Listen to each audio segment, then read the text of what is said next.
Hello लोगोफोर खुलुमबाय YouTube family नायगिरि नोंथांमोनखौ गासैखौबो चेनेलाव फिन खेबसेबाव बे समाव बरायना लाग्रोनाय जाबाय। आसा खालामो नोंथांमोना गासैबो मोजाङैनो दङ। दा आबादारिफोरनि थाखाय मोजां खौरां लानानै फैलायबाय लोगोफोर। दा PMKनिफ्राय मोजां खौरां फैदों, अफिसियेल नटिस। दा नोंथांमोननि राङारि अनसुंथाइ आबादारिफोरनि मुङै नोंथांमोना राङारि अनसुंथाइ मोनो लोगोफोर। दा PMKनिफ्राय अफिसियेलि नटिस फैबाय लोगोफोर। नोंथांमोना 20 इनस्टलमेन्टनि फैसाखौहाय नोंथांमोना मोननो थांगासिनो दं दै लोगोफोर। दा माला मोनगोन आं बेखौनो बे भिडिअनि गेजेरजोंहाय अफिसियेलि नोंथांमोननो खिन्थाहरनो सानदों, जाहाथे नोंथांमोना रावबो डाउट जाया, क्लियार जायो माला मोनगोन फैसाखौहाय। नोंथांमोना बेखौनो मिथिनो लुबैदों जानांगौ।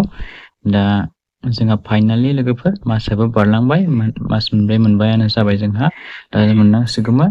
दा थारैनो फाइनालि नोंथांमोना 20 इनस्टलमेन्टनि रांखौहाय नोंथांमोना मोनथारसिगोन दै लोगोफोर। 100% नोंथांमोना मोननाया रोखा जाबाय दै लोगोफोर। अफिसियेलि PMKनिफ्राय डेट फोसावना होबाय लोगोफोर, एनाउन्स खालामनानै प्राइम मिनिस्टाराहाय।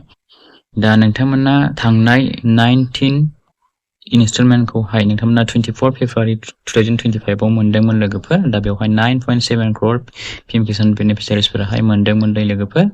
दा नोंथांमोना साननो हागौ लोगोफोर, माखासे दानबाय नामा बेनिफिसियारिसफोरनिखौ होननानै। दा बेवहाय बेबायदि जेबो दानाखै लोगोफोर। नोंथांमोना जेरै मोनदों ओरैनो 9.7 crore PMK बेनिफिसियारिसफोरा मोनलांबाय थागोन लोगोफोर। बेबारावबो नोंथांमोना 20 इनस्टलमेन्टआवबो नोंथांमोना मोननो हागोन लोगोफोर। दा नोंथांमोनाहाय बारा गोबाव सम नेनांला लोगोफोर, नैबे मास जोबब्लानो नोंथांमोना मोनसिगोन। दा फाइनालि नोंथांमोना माला मोनगोन होनबा बेवहाय अफिसियेलि डेट फोसावखाबाय जोंहा। बेवहाय PMKनि अफिसियेल डेटआवहाय आपडेट खालामथ'वाखै लोगोफोर। डेट सफैनाय खाथि सम जायोब्ला बिथांमोना बेवहाय आपडेट खालामनो हागोन। दा बेवहाय PMK बायदि मोनसे PM इभेन्ट्सनिनो मोनसे अफिसियेल वेबसाइट दं लोगोफोर। दा बेवहाय जोंहा अफिसियेल डेटखौ फोसावनो होबाय दे लोगोफोर। नोंथांमोना फैसाखौहाय माला मोननो थांगासिनो दं लोगोफोर। दा आबादारिफोरनि थाखाय बे जोबोर मोजां खौरां लोगोफोर। नोंथांमोना जायफोराहाय बोसोराव 6,000 रां मोनो, 2,000 मास मोनब्रैजों खेबसे मोनो, नोंथांमोना 3 किस्ति हिसाबैहाय दा नोंथांमोना राङारि अनसुंथाइखौ नोंथांमोना मोननो थांगासिनो दं लोगोफोर। दा माला मोनगोन होनोब्ला जोंहा लोगोफोर, नोंथांमोना 20 इनस्टलमेन्टनि रांखौहाय नोंथांमोना 2 आगस्टआव मोनगोन दै लोगोफोर। 11 बाजिनाय लोगो लोगो नोंथांमोना मोनसिगोन लोगोफोर। बेवहाय अफिसियेलि फोसावना होखाबाय 9.7 कौटि PMK बेनिफिसियारिसफोरा, आबादारिफोरा मोननो थांगासिनो दं दै लोगोफोर। आगस्टनि 2 तारिखआव नोंथांमोना मोनगोन लोगोफोर। 11 बाजिनाय लोगो लोगो नोंथांमोननि एकाउन्टआवहाय फैसाखौहाय PMKनि रांखौहाय सोना हरसिगोन प्राइम मिनिस्टाराहाय। दा मानिफ्राय सोना हरगोन होनोब्ला बेवहाय नोंथांमोना नायनो हागोन। उत्तर प्रदेश, बनौली, सेवापुरी, वाराणसीनिफ्राय सोना हरसिगोन दै लोगोफोर। नोंथांमोननि PMKनि 20थि किस्तिनि फैसाखौहाय 9.7 कौटि PMK बेनिफिसियारिस आबादारिफोरनो नोंथांमोननो सोना हरसिगोन दै लोगोफोर। दा बेनो लोगोफोर अफिसियेल नटिस ओंखारखाबाय जोंहा। बे फाइनाल डेट जाबाय लोगोफोर। नोंथांमोननि फैसाखौहाय प्राइम मिनिस्टारा 2 आगस्टआव 11 बाजिनाय लोगो लोगो नोंथांमोननो सोना हरसिगोन। बेयो फाइनालि नोंथांमोननि 100% फैसा मोननाया रोखा जाबाय दै लोगोफोर। दा नोंथांमोना माखासे खामानि मावनांगौ दङब्ला नोंथांमोनाहाय मावना लाबानो जाबाय दै लोगोफोर।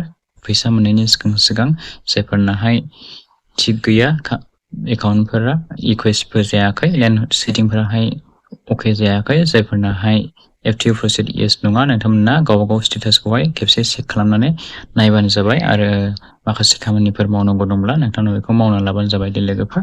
दा नोंथांमोननि PMKनि 20थि किस्तिनि फैसा मोननाया रोखा जाबाय दै लोगोफोर। नोंथांमोननि PMKनि बेनिफिसियारिसफोरनि मोनबोबाय थानाय नोंथांमोननि बेनिफिसियारिसफोरखौहाय लिस्टखौहाय नोंथांमोननि नामखौ सासेनिखौबो दानाखै लोगोफोर। जेरै मोनबोदों नोंथांमोना बिबदिनो मोनगोन लोगोफोर। नोंथांमोननि 19थि इनस्टलमेन्टनि फैसाखौबो 9.7 कौटि PMK बेनिफिसियारिसफोरनो होदोंमोन। आरो बे बारावबो 20 किस्तिनि रांखौहाय 9.7 कौटि बेनिफिसियारिस आबादारिफोरनो होनाय जासिगोन लोगोफोर। बेवहाय रावनिखौबो दानाखै। नोंथांमोना गोदान गोजाम नोंथांमोना गासैबो मोनजोबगोन लोगोफोर।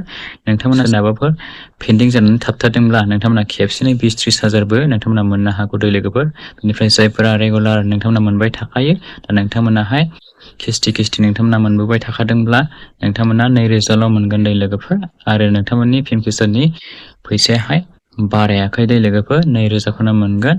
दा फैबाय थानाय बोसोरावसो मा जायो बारायनानै होयो ना मायो बेखौथ' जोंहा गभर्नमेन्टआसो एनाउन्स खालामगोन लोगोफोर। दा नोंथांमोना क्लियार जाबाय जानांगौ बे भिडिअनि गेजेरजोंहाय आरो नोंथांमोननि डाउटआहाय क्लियार जाबाय जानांगौ लोगो। गासिबो फैबाय थानाय 2 आगस्टआवहाय मोनसिगोन लोगोफोर। बारा गोबाव सम गैखाला, साननै सानथामल'खासै लोगोफोर डेटआहाय। दा बेनोमोन लोगोफोर लेटेस्ट आपडेट्सआहाय। दा नोंथांमोना बे भिडिअखौ गासै लोगोफोरनो शेयार खालामना होलायदो जाहाथे बयबो मिन्थियो आरो बेजों लोगोसे चेनेलखौबो साबस्क्राइब खालामनानै गालांलायबानो जाबाय दे लोगोफोर। जाहाथे नोंथांमोना बेबायदिनो लेटेस्ट इम्परटेन्ट आपडेट्स बे चेनेलनि गेजेरजोंहाय मोनलांबाय थानो हायो फिउचारावबो। बिदिब्ला नेक्स्ट भिडिअआव गोदान भिडिअजों लोगोसे फिन खेबसेबाव लोगो मोनगोन। Thank you for watching. See you again. Bye bye and take care.